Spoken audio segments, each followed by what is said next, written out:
안녕하세요. 얼마 전 결혼 대신 파혼을 선택한 다른 두살 여자입니다. 주변 누군가가 바람 안 피우는 사람은 있어도 바람 한 번 피우는 사람은 없다고 한 말이 문득 떠오르네요. 그때는 제가 그 말을 뼈저리게 제가 말이라고는 생각도 못했거든요.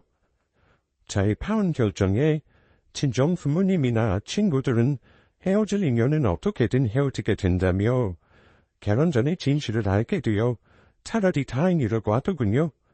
하지만 1년이 지난 지금도 예비신랑의 외도와 진상짓이 둥둥 떠올라 저를 괴롭힐 때가 있어요. 아직은 시간이 필요한 부분이겠죠? 사실 여전히 입 밖으로 제 파혼 얘기들을 꺼내기가 어렵긴 하지만 혹시나 저와 비슷한 처지에 있는 분들에게 힘이 될까 싶어 사연을 보냅니다. 허거울 만큼 바람둥이였던 전 약혼자를 속 시원하게 엿먹이고 북산 제 이야기 시작할게요. 저는 부산에서 목욕탕을 하시는 부모님 밑에서 자매 중 막내로 컸습니다. 넉넉한 형편은 아니었지만 부모님 두 분이 자식 교육에 워낙 진심이었기에 저나 언니나 공부를 곧잘하는 편이었어요. 소재였던 언니는 의대를 진학해서 의사가 되는 길을 택했고 저는 상경대를 나와서 부산에서 유명한 중견기업 인사과에 취직했죠. 거기까지 제 인생 전체를 돌이켜보면 평범하고 나름 하고자 하는 걸 이루고 살았구나 싶었는데 사람 살아가는 게 저만 잘한다고 탄탄대로는 아닌가 봐요. 한 남자를 만나 결혼을 약속하면서 평범하던 제 인생이 180도 변했거든요. 지한씨 이번 양가 상견례 있다며 자네 커플하면서 결혼까지 가기 쉽지 않은데 우리 드디어 국수 먹는 거야? 네, 이제 본격적으로 양가 허락받고 결혼 준비 들어가요. 준다 보니 결혼이라더니 제가 딱 그런 것 같아요. 요새 결혼 때문에 몸도 마음도 바쁘네요. 박대리랑 지연씨가 만난 지 벌써 3년이라며. 지연씨 입사하자마자 박대리가 자기 이상형이라고 대놓고 구애한 게 엊그제 같은데 시간 참 빠르다. 그러니까 회사 대표님이 보수적인 것도 있지만 여태 사내 커플들은 1년 단 돼서 다 깨졌는데 지연씨랑 박대리만 결실 보는 거잖아. 아무튼 결혼 너무 축하해. 감사해요. 팀장님이랑 이대리님은 결혼하신 귀여운 분들이니까 제가 준비하면서 지원 많이 구할게요. 결혼 준비 지원이랄 게 있나. 서로 의견, 가치관 잘 맞춰서 준비하면 되지. 결혼이라는 건 직접 겪어봐야 하는 일이라 남이 훈수 둔다고 될 일 아니야. 맞아. 지연씨 안무진 거 우리 회사 사람 쪽이 부르는 사람 있어? 대표님도 지연씨 일 잘한다고 인정하잖아. 은근 호단기 있는 박들이 잘 살펴서 좋게 준비 잘해. 회사에 입사를 하고 한 달 만에 저는 영업팀 박상철이라고 하는 대리님과 사귀게 됐어요. 박 대리님은 저보다 1살 연상에 주로 외근직을 하는 타 부서 사람이었고 저와 접점이 없는 분이었지만 회사 창립기념일 뒷부리에서 인연이 되어 교제까지 가게 된 거였죠. 저는 조용하고 내성적인 반면에 남자친구는 인간관계가 넓고 어디에서든 사람 속에 있는 인기인이었죠. 반대가 거린다더니 사람들에게 유머러스하고 할 말 딱딱하는 남자친구가 그때는 대리만족 겸 참 매력적인 성격으로 보였어요. 그렇게 이어진 인연이 3년이 지나 양가 결혼 허락까지 떨어졌고 말이에요. 예비신랑과 연애할 때는 몰랐는데 결혼 허락 받으면서 양가 인사를 다니다 보니 시부모님도 동네에서 슈퍼를 오랫동안 운영하셨고 저희 친정과 비슷한 면이 많더라고요. 양가 한쪽이 너무 기울거나 과한 면 없이 무리한 혼수요구나 반대가 없던 것이 무엇보다 좋았어요. 특히 너그럽고 편한 시부모님이 좋아서 저는 결혼하고 시댁에 합가해서 살겠다고 제가 먼저 제안을 했을 정도였어요. 저는 언니라도 있었지만 남자친구는 외동에 그마저도 회사를 다닌다는 핑계로 혼자 나와 살고 있었거든요. 모르긴 몰라도 예비신랑도 제가 시부모님을 좋아하고 따르는 곳에 꽤나 만족하고 좋아하는 눈치였어요. 시부모님이 저를 너무 예뻐하신 건 두말할 것도 없고요. 그렇게 회사를 다니면서 결혼식장 예약부터 신혼여행 혼수 예물 예단 준비를 다 하다 보니 결혼 2달 정도 남기고 회사 사람들에게 청첩장을 돌리게 됐었죠. 제가 속한 부서 사람들부터 예비 신랑, 저와 접점이 있는 사람들에게 청첩장을 며칠간 나눠주다 보니 회사 사람들 전체를 만난 것만 같은 피곤함이 몰려왔어요. 그런데 그때 저와 몇 번이나 얘기도 나누고 안면이 있는 여직원 한 명이 제 청첩장을 봤더니 표정이 굉장히 어두워지더라고요. 다른 직원들은 청첩장을 받고 예의상으로라도 축한다는 말을 건네주었는데 이 직원은 갑자기 저를 보고 굉장히 슬픈 얼굴을 하는 거예요. 지한 대리님, 3달 뒤에 박 대리님이랑 결혼하시는 거예요? 네, 원래 회사에는 1달 전에 청첩장 돌리려고 했는데 마침 그때 일이 바쁠 것 같아서 미리 돌리는 중이에요. 시간이 참 빨라요. 결혼 준비 시작한 게 1년 전인데 벌써 3달 남았네요. 결혼 결정에 후회는 없으세요? 왜 다들 결혼 전에 메리지 플루라고 우울함 같은 게 찾아온다고 하잖아요. 저는 딱히 그런 면은 없었던 것 같아요. 오히려 일하고 바쁜 와중에 준비해서 부족한 점이 있나 걱정하는 정도네요. 저는 이 대리님이 제가 1년 전에 입사했을 때 신입이라고 잘 챙겨주시고 말도 많이 걸어주셔서 늘 고마움이 많아요. 그래서 누구보다 행복하셨으면 좋겠어요. 그랬구나. 말이라도 고마워요. 저도 새빨씨 참 좋아해요. 앞으로도 회사 일 때문에 고민 있으면 나한테 언제든 말해요. 그 여직원은 제가 워낙 신입일 때부터 챙겨주던 후배 직원이었고 너무나보고 귀여운 여동생 같아서 제가 엄청 예뻐라 했었거든요. 평소에는 인간 비타민같이 상큼하고 밝던 사람이 제 결혼을 아쉬워하는 건지 걱정이 되는 건지 저를 짠한 얼굴로 바라보는데 기분이 묘했어요. 그때는 진짜 누군가를 생각해주면 저렇게 마음을 다해 걱정해줄 수 있구나 하고 말았고요. 그런데 몇 주 후 거래처 직원들이 일 때문에 저희 회사에 왔다며 제 직속 상사분이 회의 준비를 저에게 시키시는 거예요. 그래서 여느 때와 다름없이 회의 자료, 다과 등 준비가 필요한 물품들을 챙겨가려던 참이었죠. 지연씨, 오늘 회의 준비 우리들끼리 할게. 부장님도 지연씨 오늘 다른 업무로 바쁜 거 깜빡하셨나봐. 지금 업무 잠깐 멈춘 상태라 괜찮을 것 같은데요. 평소 하던 일인데 같이 해요. 아니야, 뭐 그렇게 대단한 준비라고 우르르 가서 회의 준비를 해. 내가 막내랑 몇 명 데려가서 할게. 쉬어. 맞아, 지연씨 없으면 우리 부서 일 안 들어가는 건데. 이런 잔잔바리 일은 이제 신입이나 다른 사람도 시키자. 우리 회의는 우리한테 맡겨. 그래 주시면 저야 좋죠.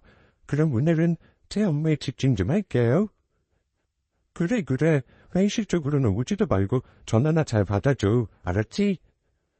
그 당시 제가 맡은 업무 중에 급하게 처리할 일들이 많았기에 같은 팀 동료들이 거래처와의 회의 업무는 자기들에게 맡기고 회의실에 올 필요 없다는 말이 고맙게 느껴질 정도였어요. 그렇게 사무실에 있던 동료 직원들이 대부분 회의실로 빠져나가고 저는 제 업무를 보고 있었죠. 그런데 그때 부장님 앞으로 업무 메시지 연락이 와서 제가 전달을 해야 하는 상황이 되더라고요. 그래서 하던 일을 멈추고 회의실을 향했어요. 회의 준비가 한창인지 의자와 책상 끄는 소리도 들리고 사람들끼리 서로 음성거리는 소리가 회사 복도에 가득했어요. 부장님도 회의실에 계신가 싶어 문 너머를 살피는데 동료들만 보이고 안 보이시더라고요. 부장님께 휴대전화를 해야 하나 싶어 메시지를 보내려던 그 순간 저는 말 그대로 눈앞에 광경이 갸락해서 두드러는 줄 알았어요. 그것이 복도 한켠에 두 남녀가 손을 마주잡고 서로 애정인 것을 벌이는데 그중 남자가 제 예비 신랑이었거든요. 참트로 봐도 참 내가 회사까지 찾아와서 얼굴 보여주지. 저번 주 나랑 데이트도 파토니고 요새 왜 이렇게 바빠? 타이마 아직도 그놈의 결혼 계속 진행 중인 건 아니지? 결혼 충돌할 거라니까. 약혼 연태는 아직 말 못하는데 잠시만 더 기다려줘. 맨날 말만 기다리라고 하는 거 너무 지쳐. 오빠가 말 못하겠으면 내가 그 여잔테 파혼하라고 대신 말할까? 아니야. 그 사람 보통 내기가 아니라서 우리 보람이 다칠 수도 있어. 우리 귀여운 보람이가 험한 꼴 당하면 내 마음 너무 아파. 내가 다 알아서 할게. 오빠한테 어울리지도 않은 그런 여자랑 약혼까지 하고 너무 속상해. 빨리 오빠가 완전히 늘 사람 됐으면 좋겠어. 알았어. 빨리 해결해 볼게. 그래도 오늘 이렇게 우리 자기랑 일도 하면서 얼굴도 보고 너무 행복하네. 분명히 제가 근무하는 회사 폭도였고 주변에 직장 사람들이 오고 가고 있는데도 두 바퀴벌레 한 쌍은 남의 시선 따위 아랑곳하지 않고 자기들끼리 닭살에 저을 과시하더라고요.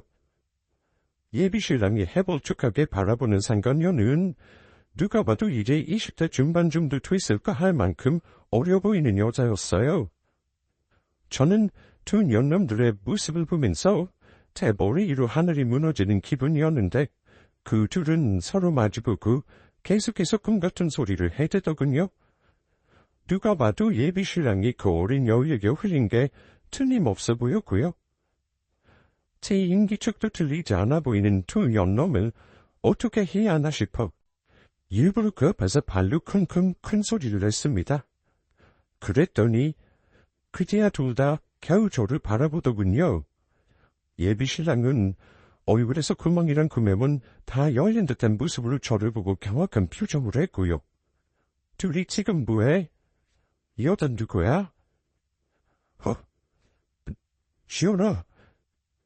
요새 일하면서 결혼 준비한다고 바쁘다는 핑계를 대더니 다른 여자랑 놀아나고 있던 거야? 아니, 이게 어떻게 된 거냐면 내가 설명할게. 그럼 잠깐 자리 비켜줄래? 내가 이 사람이랑 얘기 좀 할게. 하여튼만 오빠, 나도 이 여자랑 할 말이 있는데 내가 이참에 딱 터놓고 얘기를 하고 싶어서 그래. 무슨 말인지 알지? 너희 회사랑 우리 회사 회의도 시작하니까 먼저 들어가 있어. 거래처와 회의 시간이 임박하고 직원들이 하나둘씩 회의실로 모이고 있는 와중에 저와 예비신랑 상간녀 셋이 한자리에 있는 모습을 직원들에게는 퍽이나 흥미로운 모습이었는지 사람들이 너도 나도 저희를 보며 수군거리는 모습이었어요. 예비신랑과 상간녀의 대화를 통해 그 어린 여자가 거래처 직원인 것도 유추할 수 있었고요. 기가 막혀서 나랑 결혼 3달 앞두고 거래처 직원이 좀 바람나니? 박상철, 당신 미쳤어? 아직 확실하지 않은 전망으로 바람이니 뭐니 그런 소리 하지 마. 사람이 핑계 없는 부담 없다더니 지금 내 앞에서 둘이 꽁냥거리고 손잡고 뭐하는 거 다 들킨 마당에 그런 말 하고 싶어? 누구 등신으로 알아? 보람이 거래처 직원 맞아.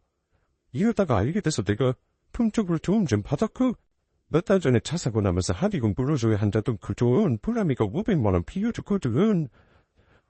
돈 관계도 있고 나한테 흑감이 있다는데 나라고 볼 수 있어? 그냥 돈 때문에 맞장구 척춘 거야.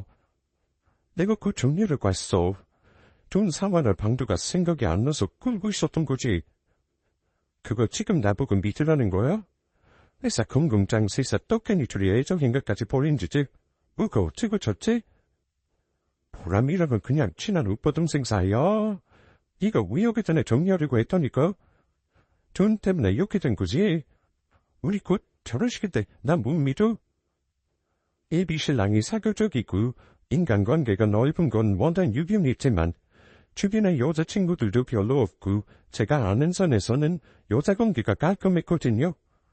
그렇게 털썩하지 믿고 있던 저였기에 예비신랑이 거래처 젊은 여직원과 다정한 모습은 누가 제 뒤통수를 세게 후려친 것과도 같은 충격이었어요. 일단 예비신랑은 돈을 빌린 채무관계 때문에 서로 얽혀서 그 여자와 친하게 지낸 것뿐이라는 변명을 계속해댔지만 후에 사태를 파악해보니 회사 사람들 대부분이 거래처 직원과 예비신랑이 눈이 맞았다는 사실을 알고 있더라고요. 그래서 제가 회사에 청첩장을 돌릴 때 저마다 딴한 표정으로 저를 바라봤던 거였고요. 거기다 설상가상으로 며칠 뒤 그 거래처 상간녀가 저를 찾아오지 않았겠어요? 20대 치기인지 원래 성격이 아나무인인 건지 그 여자는 마치 자기가 주건지처인 것처럼 당당하게 제 파운을 요구하더군요. 헤어지세요? 탕두루 바차 사고 합의금 500만 원 없어서 힘들어할 때 약혼녀라는 사람이 분체만 하는 게 말이 돼요? 오빠도 그런 무책임한 여자랑 결혼하는 거 반대해요? 그 사고 어떻게 난 건지 알아요? 제가 옆좌석에서 지켜봤는데 뒷차가 추월한다고 삼철씨가 추월 부복하다가 그놈의 사고가 났어요. 본인 과오로 난 사고인데 본인이 갚아야죠. 제가 약혼녀인 걸 떠나서 그걸 왜 해줘야 하죠?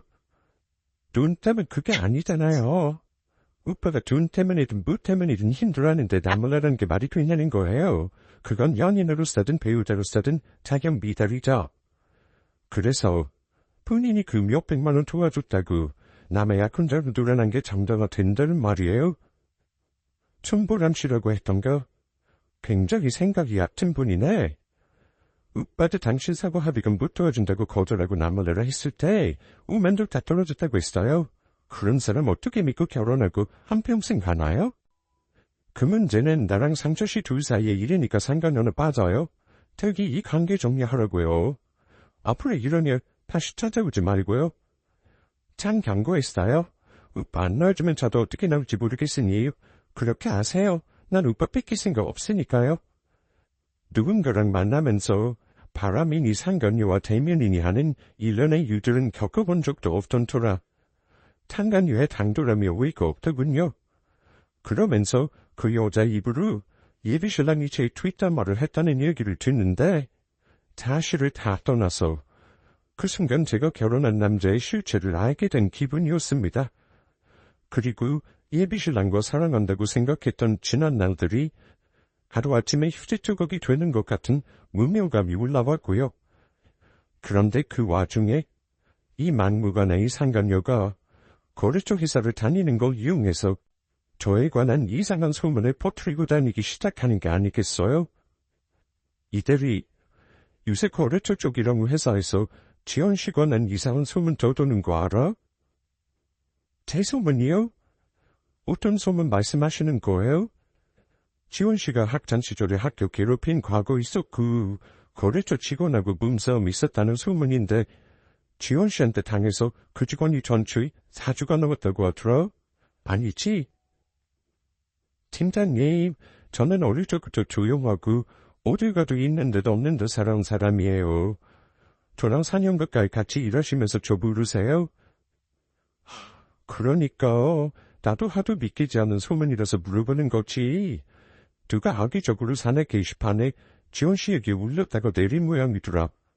사실이 아니라도 조직에서 그런 이미지를 내비치는 건 좋은 건 아니잖아. 그렇죠. 조심해야 하는 부분이죠. 저도 어떻게 된 일인지 알아봐야겠어요. 그래, 박 대리는 뭐라 얘기 안 해? 요새 왜 그니 바쁜지 두둥 위부서에 안 찾아오네? 일이 많이 바쁘대요. 저도 요새 얼굴 자주 못 볼 정도고요. 팀장님 말씀 감사해요. 지할게요. 그날 직장 상사를 통해 제 소문을 들은 것도 기가 막히고 사실이 아닌 걸 버젓이 회사 게시판에 누군가 올렸고 직장 사람들이 그걸 알고 반신반의한다는 것도 그의 타격이 크더라고요. 이게 무슨 유치하고 더러운 짓인가 싶었는데 누가 저에게 해코지를 했을지 단번에 짐작이 가기는 했어요. 한간녀가 유전에 저보고 예비신랑과 파혼하지 않으면 가만 안 있을 거라는 말을 하더니 이런 깜찍한 짓거리를 꾸민 모양이었죠. 저는 제 소문에 대해 말도 안 되는 일이라고 주변에 수습했고 잠시 서로 관계에 시간을 갖자고 한참이지만 방관하듯이 가만히 있는 예비신랑에게 너무 실망했어요. 분명 제 얘기를 들었을 텐데도 같이 수습은 안 해주고 되려 나무너라 발을 빼더라고요. 사내 게시판에 나에 대한 거짓 소문 퍼뜨린 거 불암인가 뭔가는 개짓이지. 아무리 지금 나랑 잠정적 결혼 부두라지만 창철씨는 그런 걸 보고 그냥 보고만 있었어? 그럼 내가 뭘 어떡해. 불암이가 했다는 주고도 확실치 않고, 네가 학창시절 문제 있었고 불암이랑 몸싸움이 있었는지 없었는지 확실치 않잖아. 확실하지도 않은 일에 대고 나대서 뭐해? 진짜 나랑 관계 정리할 건가 보네?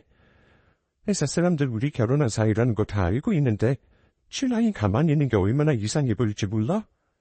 마치 내 소문들이 다 사실인 것처럼 보일 수도 있다는 건데 그렇게 반감만 해? 우리 결혼 잠시 보려자고 한 것도 더고 나랑 프라미 사이 의심하고 바람났다고 난리친 것도 더야. 누가 해달라는 대로 다 해주는데 나보고 뭐도 어떻게 하란 말이야.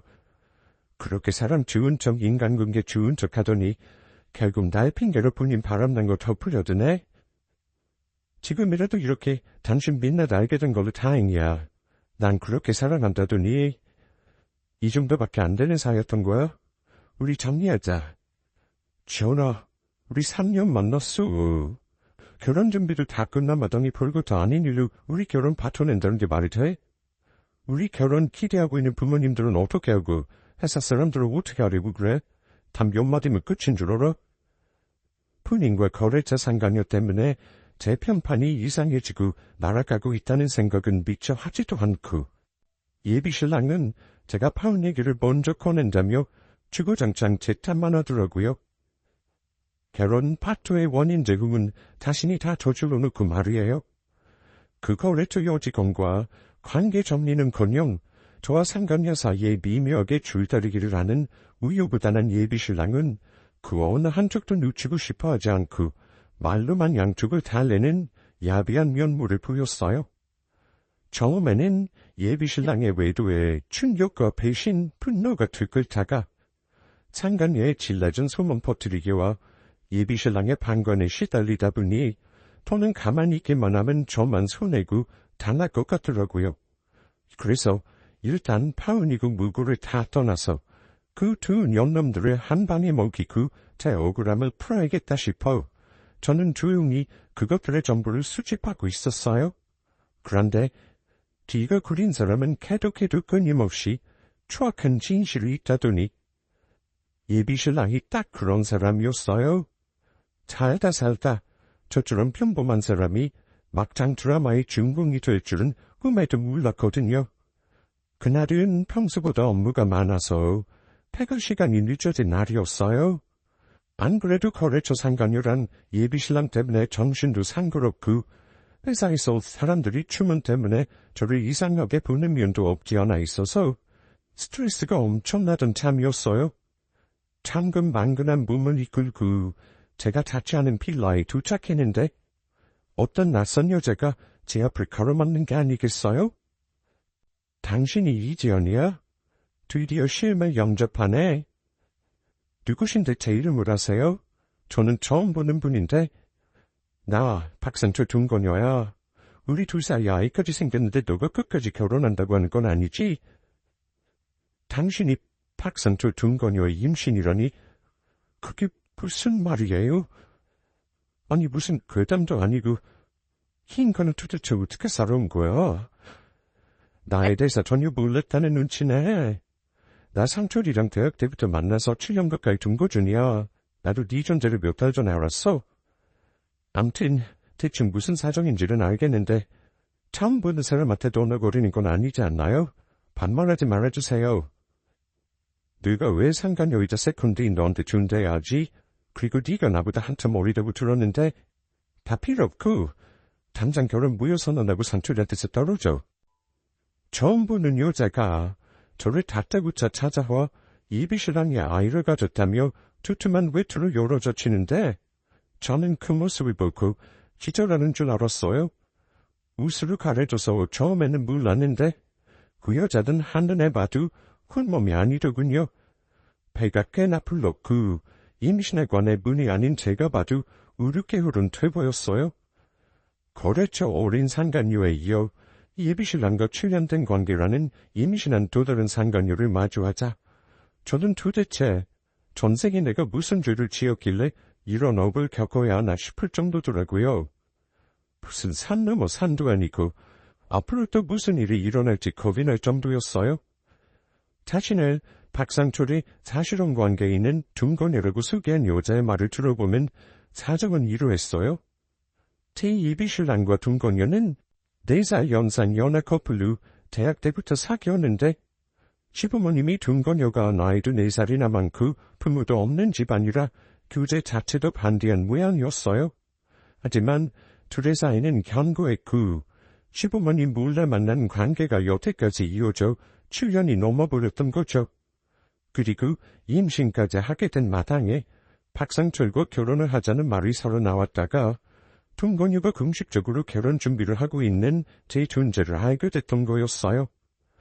그 일로 박상철과 동거녀는 한 차례 다툼을 했고 시부모님이 저를 공식적으로 집안 며느리로 인정했다는 걸 알고서 다급한 마음에 결혼을 막으려 저를 찾아오게 되었던 거고요. 좋아요. 그런데 박상철 씨와 당신이 진짜 사실혼 관계고 내가 어떻게 믿죠? 그냥 하는 소리일지도 모르잖아요. 내가 결혼을 파토낼 정도면 확실한 증거를 보여야 하는 게 우선이지 않겠어요? 나랑 상철이 관계는 우리 집안의 오랜 지인들은 다 아는 기정사실이야. 그리고 무엇보다 확실한 증거는 내 뱃속에는 우리 아이고. 그런 말이나 상황은 소용없고 둘의 관계를 정확하게 보여주는 증거들을 보여줘요. 그럼 믿고 파혼할 테니. 단, 확실하게 파혼 선언할 때까지 상철 씨한테는 비밀로 하고요. 좋아. 그럼 지금 나랑 우리 집을 가. 거기 가면 당신이 믿을 만한 증거들이 잔뜩 있을 테니까. 이미 예비신랑과 거래처 상관료 때문에 파혼할 마음먹은 상태였고 한방 먹을 계획을 준비하는 자였으니 임신한 또 다른 상관료가 제 눈앞에 나타난 건 말 그대로 제게 천우신주의 기회였어요. 파혼의 기정사실을 할 만한 증거와 어쩌면 손대지 않고 코를 풀 수 있는 절호의 기회 말이죠. 저는 임신한 동거녀를 따라 박상철과 함께 사는 집이라는 곳을 갔어요.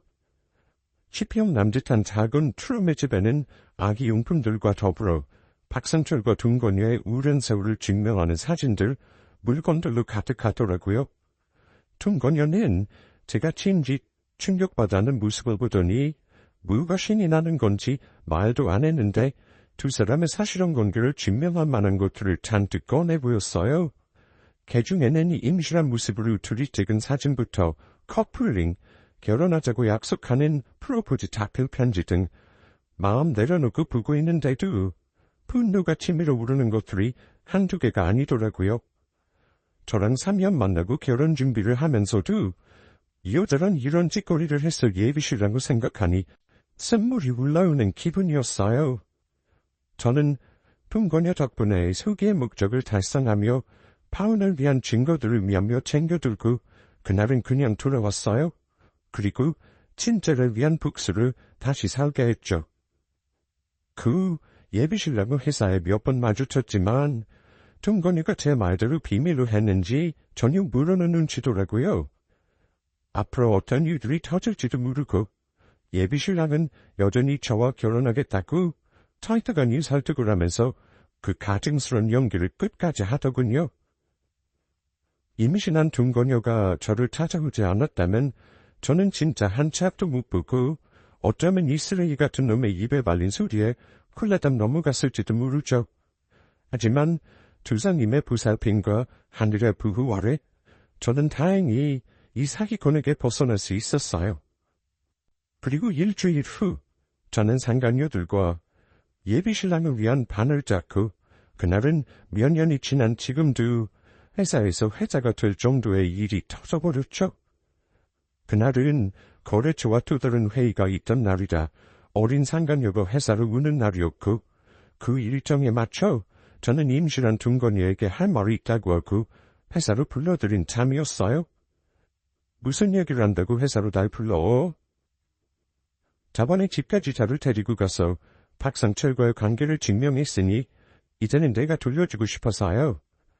저는 박상철 씨 깨끗하게 포기할게요.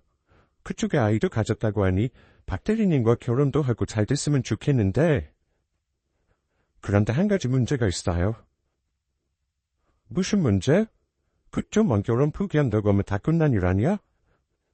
그러면 얼마나 깔끔하고 좋을까요? 그런데 저보다 더 골 깊은 사람이 또 있어서요.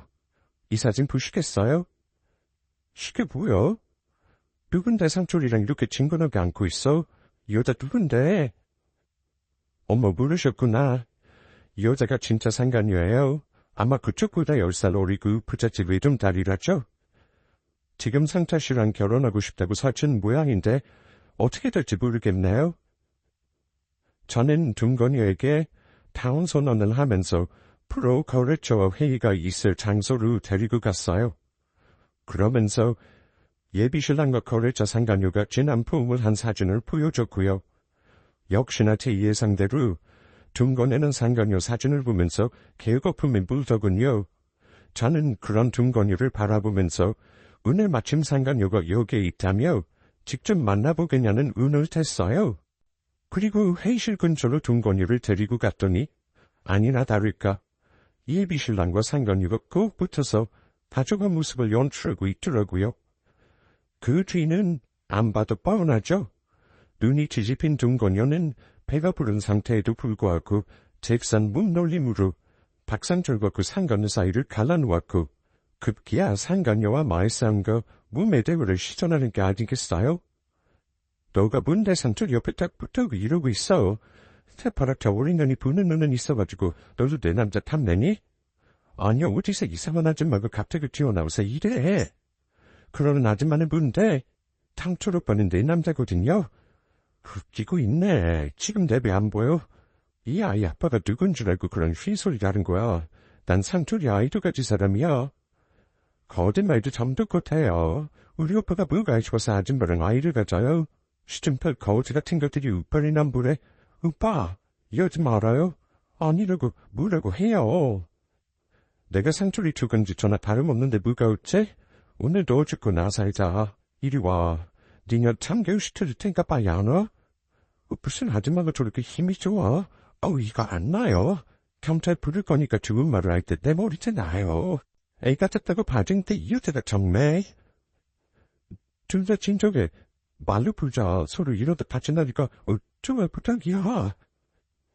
한 남자를 사이에 두고 사랑 앞에 눈먼 두 여자의 몸의 대화는 눈뜨고 볼 수 없을 정도로 자주했고 둘의 싸움을 지켜보던 회사 사람들은 치정 사건의 내막을 다 알게 되었죠. 저는 그런 세 사람을 바라보며 쓰레기 남친 처리해줘서 고마워요 라는 말을 혼자 조용히 내뱉고 뒤돌아 나왔어요. 거래처 회사 회의가 잠시 취소될 정도의 치정 싸움이 일단락되고 그 다음날 회사 모든 사람들이 제 파혼 소식과 더불어 그 연휴에 예비신랑이 쓰레기 같은 문어다리식 연애가 있었다는 걸 다 알게 되었어요. 그럼에도 불구하고 예비신랑은 저를 따로 불러 말도 안 되는 꼬투리를 잡더라고요. 너가 요진이한테 불람이 일겠다며. 무슨 생각으로 이런 일을 벌인 거야? 나랑 파혼하고 정리만 하면 될 일을 일부러 다 연모로 일을 키운 거야? 건모, 누가 들으면 내가 그런 치정 싸움을 만든 사람인 줄 알겠어. 그렇게 여러 여자 동시에 만나고 다닌 사람이 이런 일이 일어날 줄 몰랐다고 바보 같은 소리 하는 건 아니지? 시계 다 돈 때문에 터진 일이잖아. 네가 책임져. 프람이랑 여진이 둘 다 지금 다 가만 안 두겠다고 달려. 회사 사람들도 달리고. 너 왜 이렇게 곤란하게 만들어? 네가 뭔데? 애가 이 소리 네가 하냐? 나도 네 피해자야. 많이 참고 가지고 있는데 어디서 내 탓을 알고 있어? 너 진짜 아직도 정신 못 차렸구나. 몰라. 이게 다 너 때문이니까 보람이든 여진이든 너 찾아가서 해결하라고 할게. 네 말대로 내가 뭔데? 난 너랑 파혼했고 우리 부모님이 너네 부모님 찾아가서 난리친다는 걸 말렸으니 그 마음 줄 알아. 우리서 이 사기꾼 같은 게 아직도 정신 못 차리고 말이야. 앞으로 나하고 뭐 하나 엮일 생각 하나라도 해봐. 내가 진짜 큰번 뭉개버린다. 창간녀들의 치정 싸움으로 빼도박도 못하는 일들이 많잖아 드러났고 예비신랑도 저는 제게 결혼하자는 말을 입에 올리지도 못하게 됐고 사람들도 풀어 제게 파혼의 이유를 묻지 않았죠. 저는 대선을 더럽히지 않고 창간녀들 싸움으로 약혼자에게 한방 먹이는 복수를 했고 예비신랑과 둥건녀 상간녀의 관계를 입증할 증거들을 모두 모아 파혼 비자로 소송을 진행했어요. 원래 소송까지 할 생각은 없었는데 예비신랑이었던 쓰레기가 결혼 준비했던 비용들을 묻준다고 버티더라고요. 그래서 어쩔 수 없이 법의 힘을 빌려 비용도 돌려받고 그에 더해 위자료 300만 원까지 챙길 수 있었네요. 그렇게 사람이 좋은 말로 할 때 미리 해주면 얼마나 좋아요? 그로부터 2달 후, 전 약혼자의 치정 사건은 잊혀지기는커녕 일이 일파만파 커져서 거래처 상간녀 박상철의 채무관계 때문에 또 일이 한번 터지게 됐어요. 상간녀는 제가 박상철과 결혼 준비한다고 했을 때까지는 기세 좋게 파혼하라고 협박할 정도로 나왔다가 임신한 7년 동거녀가 있다는 걸 알고 태세 전환을 했던 모양이에요. 그날 치정싸움을 하다가 자신도 거래처 회사 사람들에게 상간녀로 알려줘 근육을 치르게 됐고 빌려준 돈 500만 원도 못 돌려받자 그 집안 부모님들도 알게 되고 일이 커져버렸던 거죠. 그래서 회사로 그 집 아버지가 찾아와 박상철의 멱살을 잡고 돈 갚으라고 난리를 쳤고 그 모든 점원을 알게 된 대표님이 박 대리를 회사에서 잘라버렸고요. 현실이 안 좋은 직원은 필요 없다는 말로 대표님이 그 자리에서 탈퇴를 하신 모양이었어요. 그리고 모르긴 몰라도 후에 들어보니 거래처 회사에서 그 상간녀도 잘리고 한 차례 난리가 있었다고 하네요. 서로 좋아 죽고 못 산다던 그 둘은 그렇게 채무관계 때문에 법정 소송까지 갔다고 하니 돈 몇 푼 때문에 진흙탕 싸움까지 간 그 사정이야 뻔하죠. 지훈 씨, 이제 꽤 지난 일이니까 내가 말하는 건데 그때 그 박대리랑 결혼 안 한 게 얼마나 천만다행이야. 사람 겉만 보고 모른다더니 진짜 그런 사람일지 누가 알았겠어. 그러게요, 팀장님. 처음에는 박상철 씨가 바람피고 내 연애가 둘이라는 사실에 하늘이 무너지고 자존심 상했었는데 지금 이렇게 지나고 보니 결혼 전에 그 모든 진실을 알게 돼서 제가 운이 참 좋은 사람이구나 했어요. 난 진짜 그 치정싸움 직접 못 겪어봐 얼마나 놀랐었는데 여자 둘이 남자 때문에 그렇게 싸우는 건 처음 봤거든. 그런 거 보면 현실이 드라마보다 더 무섭다니까. 그러니까요. 저도 그 정도일 줄 몰랐어요. 그런 거 보면 사람이 남한테 해코지 하거나 잘못하고 살면 안 되나 싶어요. 그 뒤로 지연 씨는 그 사람들 만나거나 이야기 들은 건 없지? 네, 굳이 만날 이유도 없고 다 끝났으니까요. 박 대리는 그 법정 소송도 휘말리고 업계에서 소문이 나서 어디 가게에서 알바한다는 소리를 들은 것 같아. 지연 씨를 비롯한 그 여자를 전부 놓치고 부모한테도 저런다고 해서 혼자 산다나 물어나. 암튼 이것도 사실인지는 모르지만 그런 소문이 돌더라고. 아직도 가끔 연락하는 직원들이 있나 보더라. 만약 사실이면 이제라도 정신 차렸으면 좋겠네요. 바람도 병이잖아요. 그것 때문에 회사도 잘리고 벌 받는 것 같고요. 그러게 있을 때 잘하고 정신 차려야지. 지훈 씨 같은 좋은 여자 놓친 것도 다 부부의 발로 차버린 거야. 그러니 걱정 안 해도 될 그런 고행을 덮는 거지. 하늘이 정신 차리고 깨우치라고 일부러 머리 나쁜 사람에게는 더 고난을 준다는데 그런 게 아닐까요? 이제 저런 상관없는 사람이지만 늦게라도 잘 풀렸으면 하나요?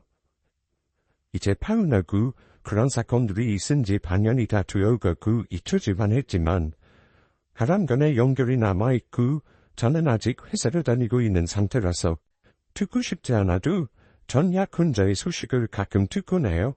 그리고 그 소식들은 대부분 약혼자가 힘들게 일용직이나 알바를 하며 근근히 살아간다는 얘기가 대부분이라 썩 좋지는 않더라고요.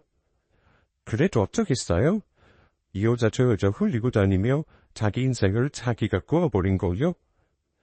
그렇게 말도 꺼내기 싫은 제 결혼이 파투가 나고 시간이 1년이 흐르고도 예비신랑의 만행에 나름 충격이 컸던 모양인지 여파가 우레가 더군요.